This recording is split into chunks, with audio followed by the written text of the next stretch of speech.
It was June 7th, 2021, 10:07 p.m., when a frantic 911 call pierced the quiet of Colleton County, South Carolina.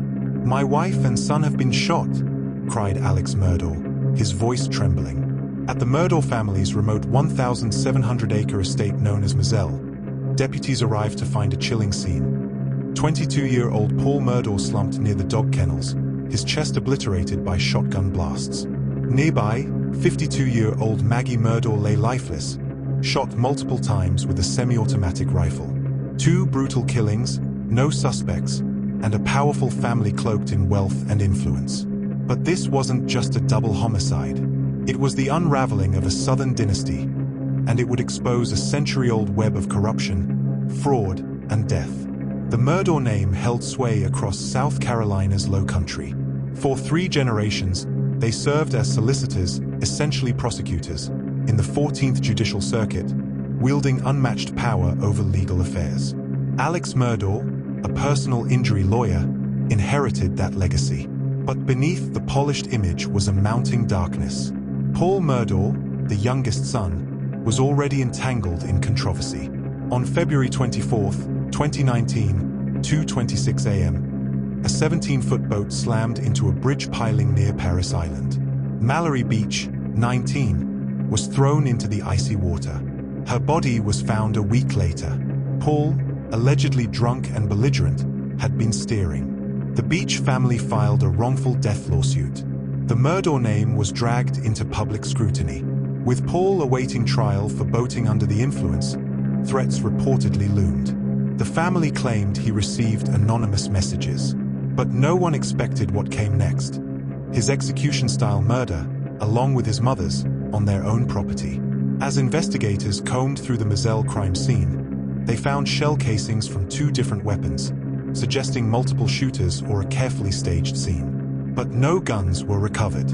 Suspicion simmered, yet the Murdaugh patriarch, Alex, was treated as a grieving victim, until his world collapsed 3 months later. On September 4th, 2021, 1:34 p.m., Alex Murdaugh dialed 911 again. This time, he claimed he'd been shot in the head while changing a tire on a rural Hampton County road. But the story quickly fell apart.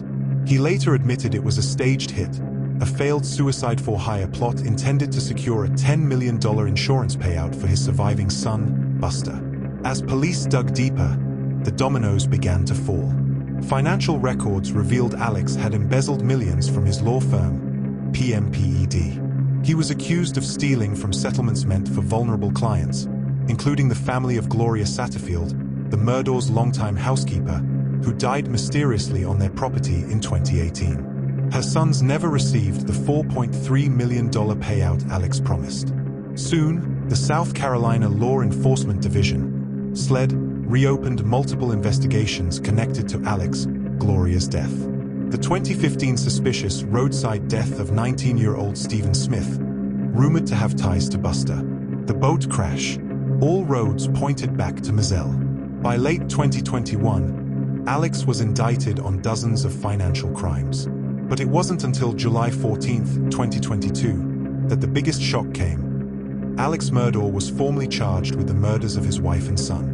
Prosecutors argued that Alex killed Maggie and Paul to distract from his financial crimes, knowing his secrets were closing in. On the day of the murders, he allegedly lured them to Murdaughs under false pretenses. Cell phone data placed Alex at the kennels minutes before the murders, contradicting his initial alibi. A Snapchat video Paul took at 8:44 p.m. captured Alex's voice in the background, minutes before shots rang out. During the 2023 trial, the courtroom watched as Alex took the stand in his own defense. He admitted to years of opioid addiction and financial misconduct, but swore he didn't kill his family.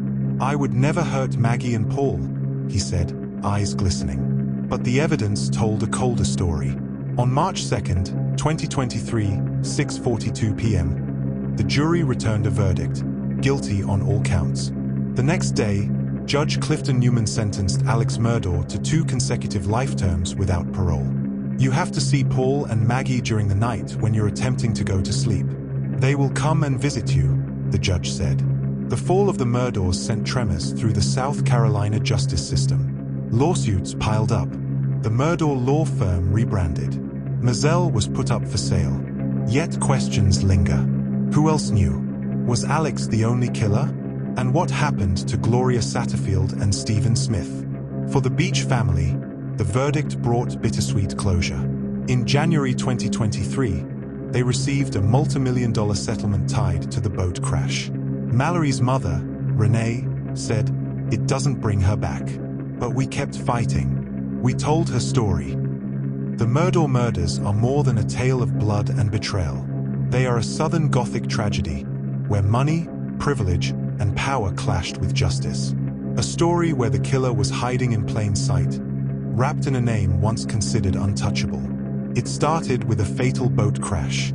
It ended with a father convicted of slaughtering his own blood. And through it all, the truth slowly clawed its way out of the shadows. Here at Crimes Uncoded, we're not just telling crime stories. We're breaking down the legal codes that define them. Make sure to subscribe, because next up, the perfect murder and the law that couldn't touch it.